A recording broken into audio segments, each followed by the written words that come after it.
Çok lezzetli. Deneyin.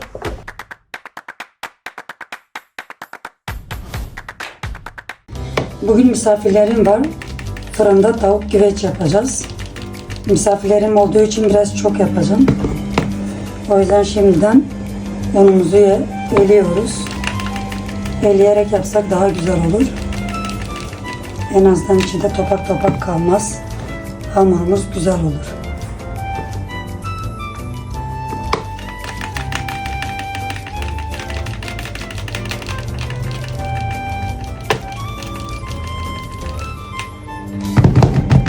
Gördüğünüz gibi bir şey de çıkmadı.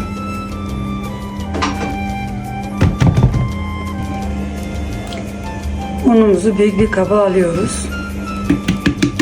Dediğim gibi misafir boyu yapıyoruz. 3 yemek kaşığı çay şekeri, 2 yemek kaşığı tuz, 1 yemek kaşığı yani 1 paket kuru maya. Dilerseniz yaş maya da kullanabilirsiniz. 1 su bardağının 3'te 2'sini yağ kullanıyoruz. Sıvı yağ. Ilık suyumuzu ilave ediyoruz. Yavaş yavaş yoğuruyoruz. Ben unumuzu göz kararı kullandım. Dilerseniz ölçülü de yapabilirsiniz.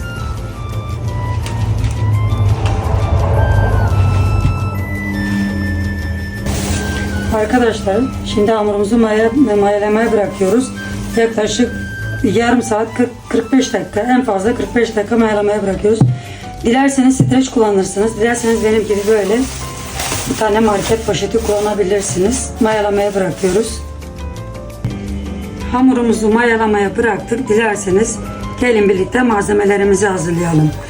Malzemelerimizin iç harcı için 8 tane Charleston biber, 5 tane sivri acı biberi, 4 tane kapya biber, 5-6 tane de domates kullanacağız. 2 baş orta boy soğan kullanacağız. 1 baş da sarımsak kullanacağız. Dilerseniz hazırlamaya başlayalım. İnce ince kıyacağız. Fırında pişeceği için, çabuk piştiği için o yüzden biraz ince kıyacağız. Charlestonlarımızı bu şekilde. Dairesel bir şekilde sivri biberlerimizi de kesiyoruz.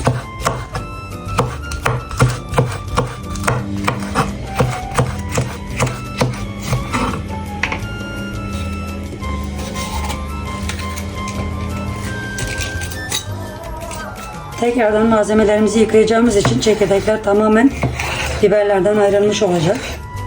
Kapya biberlerimizi de bu şekilde doğruyoruz. Jülyen şekilde.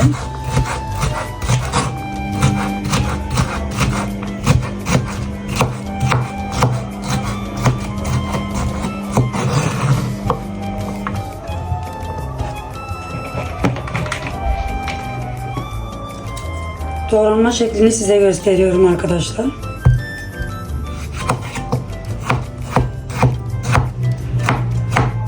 Ben bu şekilde doğruyorum. Dilerseniz istediğiniz gibi de doğrayabilirsiniz.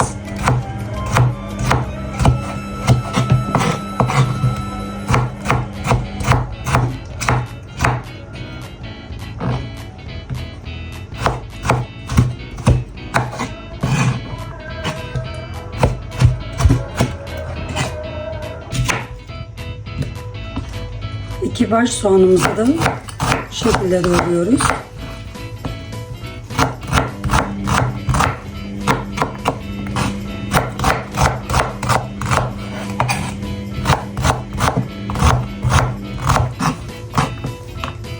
Ben sarımsağı çok sevdiğim için bir baştan fazla kullandım arkadaşlar. Dilerseniz bu şekilde doğrayın. Dilerseniz de küçük rendenizle de bu şekilde doğrayabilirsiniz. Ben bu şekilde tercih ediyorum çünkü daha çok tat veriyor. Daha lezzetli oluyor. Evet arkadaşlar, malzemelerimizi şu şekilde doğradık, hazırladık. Bütün malzemelerimizi birbirine karıştırdık. Yıkadık, çekirdeklerinden ayırdık. Gelelim et kısmına. Beyaz et kullanıyoruz, tavuk eti. Genelde göğüs ve but kısmından ayırdığımız, küçük küçük parçalara ayırdığımız etten kullanıyoruz. Bakın şöyle fark edeceksiniz, göğüs değil bu. Buttan ayırdığımız tavuk eti kullanıyoruz. Malzemelerimiz şu şekildedir. 1 bardak sıvı yağ, 1 yemek kaşığı karabiber, 1 yemek kaşığı pul biber, 2 yemek kaşığı tuz, 1 yemek kaşığı kekik, 1 yemek kaşığı kuru nane, 1 tatlı kaşığı köri. Arkadaşlar elimde biber salçası olmadığı için domates salçasını çok kullanıyorum. Yoksa normalde 1,5 kaşık domates salçası, 1,5 kaşık da biber salçası kullanıyordum. Ama bugün daha fazla kullandım. Domates salçasını kullanıyoruz arkadaşlar. Bütün malzemelerimiz bu şekildedir. Malzemelerimiz hazır arkadaşlar. İç harcını hazırladık. Hamurumuzun mayalanmasını bekliyoruz. Bütün malzemelerimizi karıştırdık, harmanladık. Gördüğünüz gibi bu şekilde duruyor. Hamurumuz mayalandığında gerisini hallederiz artık. Evet arkadaşlar, hamurumuz mayalandı. Kontrol ettik daha önce. Çok güzel mayalanmış, şişmiş. İstediğimiz kıvama gelmiş. Şimdi bezeler haline getireceğiz. İstediğimiz büyüklükten. Cevizden bir tık daha büyük yapacağız. Şu şekilde elimizi yağlayarak bezelere ayıracağız arkadaşlar.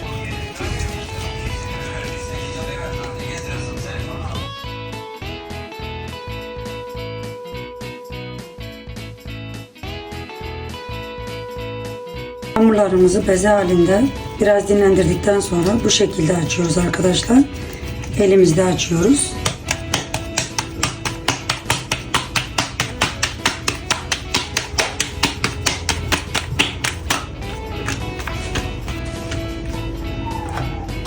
Tepsimizin altını yağladık arkadaşlar.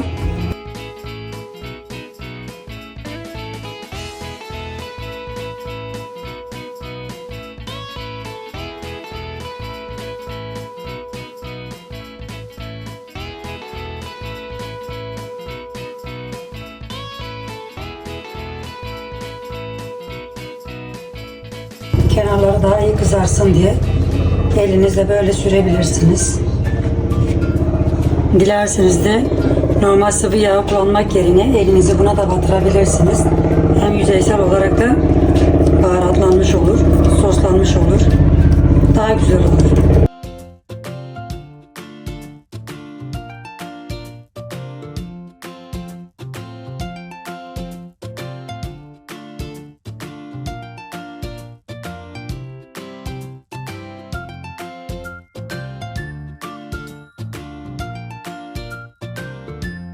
Tepsinin içinde de biraz açarak böyle yardımcı olursunuz hamurunuza.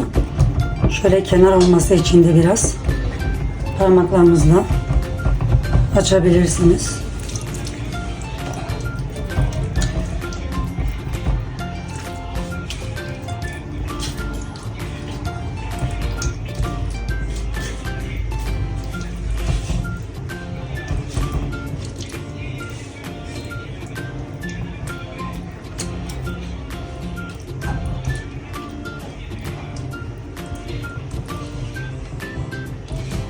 Lahmacun ve pizza grubundan olan tavuk güveçlerimiz 200 derecede ısıttığımız fırına hazır, atıyoruz şimdi. Önceden 200 derecede ısıttığımız fırının içine atıyoruz arkadaşlar. Yaklaşık yarım saatte pişecek. Sıcacık çıktı fırından. Şimdi servis edilmek üzere.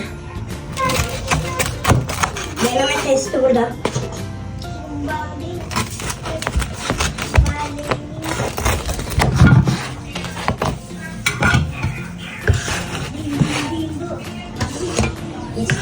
Yemek. Şimdiden yiyen herkese afiyet olsun. Şimdi oğlum tadım testi yapacak. Çok lezzetli. Deneyin. Nasıl olmuş oğlum? Eline sağlık anne, çok güzel. Afiyet olsun. Görüşürüz.